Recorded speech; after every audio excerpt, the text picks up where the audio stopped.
Hello and welcome back to 4 Minutes. This week we find the FSC already benefiting from the FBA's proposed changes to membership. But more on that later. First is your weekly news roundup. A different set of rules may be applied to insurance advice in the implementation of the FOFA reforms after the Treasury acknowledged that insurance and investment products had different features.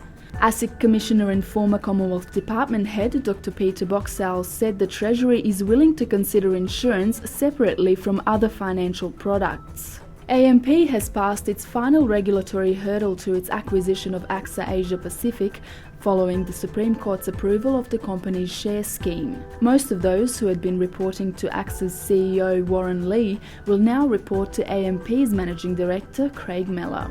The FBA chief Mark Rantel has announced the association's advertising campaign would cost up to $15 million over 5 years, approved and funded by its members. The FBA proposed all CFPs and associated financial planners be levied by $220 each per year, while general and future planners would pay $100 each per year for the campaign.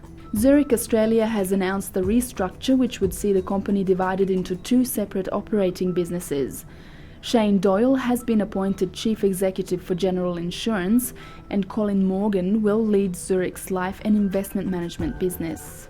The latest investment trends survey found more than half of super fund members and retirees believe the government's plan to increase the superannuation guarantee to 12% by 2019 was too slow. ASIC banned former Commonwealth Financial Planning Advisor Don Nguyen from providing financial services for 7 years after giving inappropriate advice to his clients.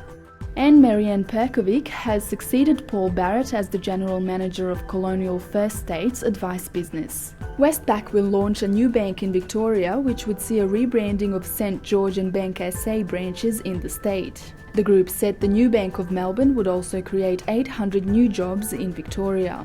And the Advantage Professional Job Index and Manpower Employment Outlook survey revealed a strong Australian job market, particularly in the finance and banking sectors.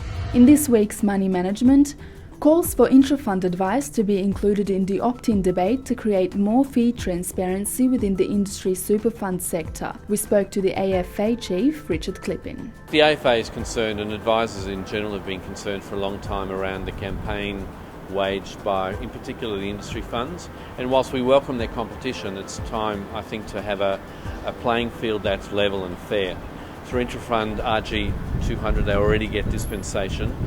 We're concerned around the way their fees are bundled, the way in which consumers can't quite tease out exactly what they're paying for, whether it be advice, whether it be their online services, whether it be their asset management or their admin fees.